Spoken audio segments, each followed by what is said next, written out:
Shootings, riots, racism, hatred, inequality, and 1 million COVID deaths. Social problems in the United States hit headlines every day, and so do the questions asking, what's gone wrong? Searching for the answers are not only citizens experiencing the dilemma at home, but also Americans who live overseas from perspectives they believe they won't have if they were back home. I think the main social and political problem in the US is division. Division between Republicans and Democrats, right and left, white and black, rich and poor. Everyone is divided about something and won't listen to opposing views. It's sad for me to see how separate everyone has become and chosen sides. It's affected a lot of families. I can sum up my reasons for feeling discontent as knowing that America is broken and beyond repair. On top of the US problem list is the gun violence, with mass shootings claiming the lives of innocent people.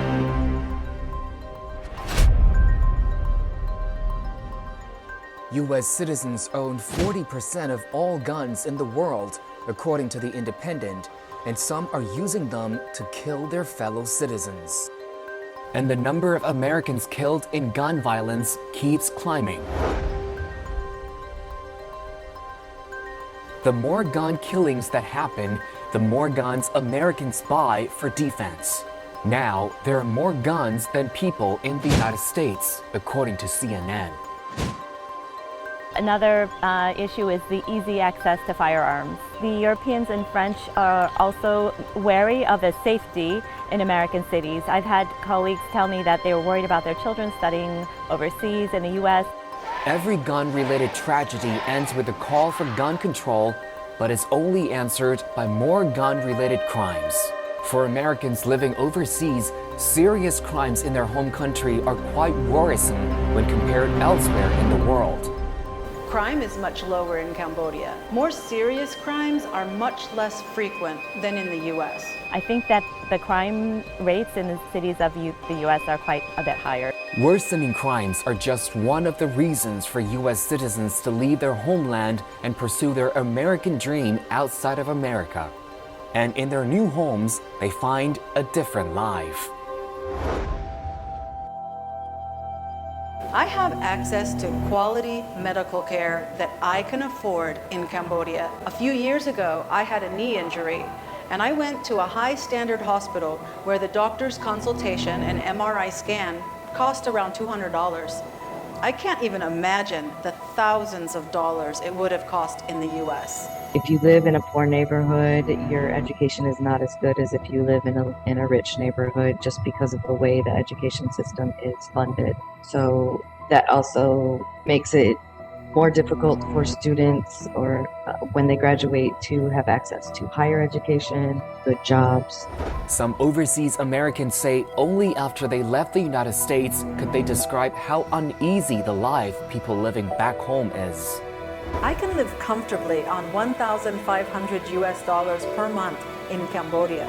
But in the US, most people pay more than that just for rent each month.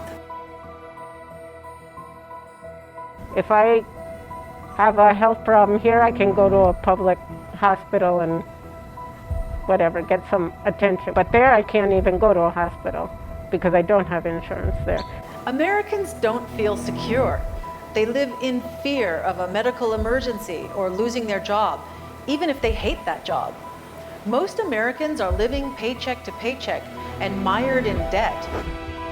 The American dream hasn't come true for many in the United States, especially people of color, since racial disparities persist across wealth, health, education, and beyond.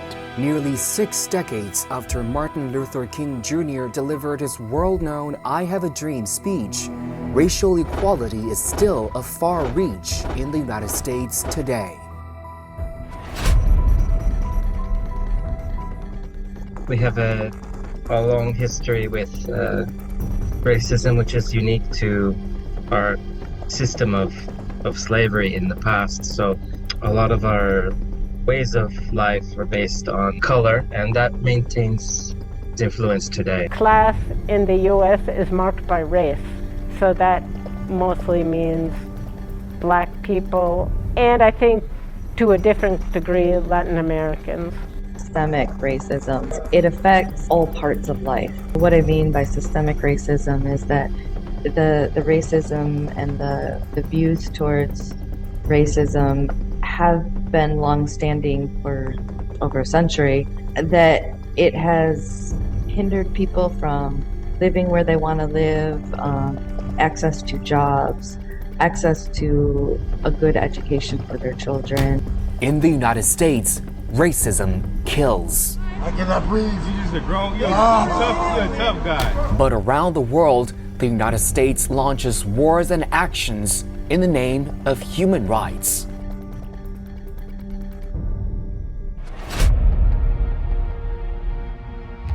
I think most of the world sees the US as a bully.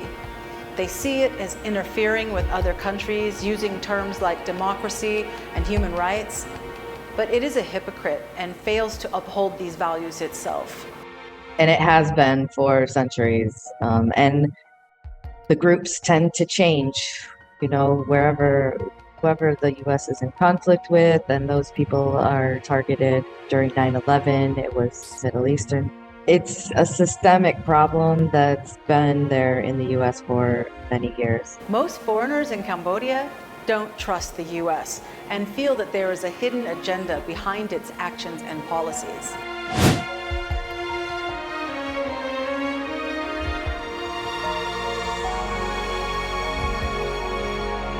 US 2-decade-long war on terror has resulted in about 929,000 deaths, including more than 387,000 civilians.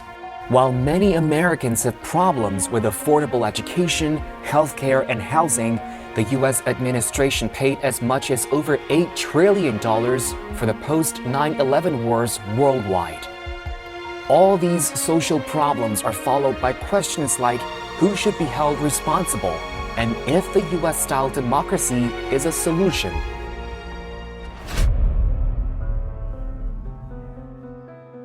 The electoral system is set up as an illusion of choice in America. At the end of the process, and we see with the differing leaders, there's not this fundamental difference between the parties. They're both beholden to the same interests in Wall Street. I would say the fact that there really is no political option, like party option, that represents people from the working class. I voted by absentee ballot during the first couple of elections after moving to Cambodia, but now I feel the candidates are all part of one big illusion to make people think they have a choice when the same political agenda keeps being pushed by the administration, regardless of which party is in office.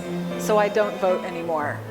The call for electoral reforms is getting louder, suggesting a lack of trust of the people with vested interests and a will for change among the force of citizens.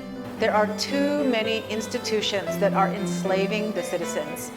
The military-industrial complex, the medical-industrial complex, global corporations only concerned with profit, food and water being poisoned, natural resources being depleted, gangs and government agencies running illegal drugs and human trafficking rings together. The list goes on. I think electoral reform should be a top priority from local to state to federal levels, but that's not in the interests of people in power. So like all major reform, it has to be forced by people in large. I think there has to be a bigger change that made really everyday people the base of, not just the base of producing richness for other people, but the base of society and the way it works and who it benefits. Even if demands are heard, the government will only offer a token resolution and keep doing what it wants behind the scenes.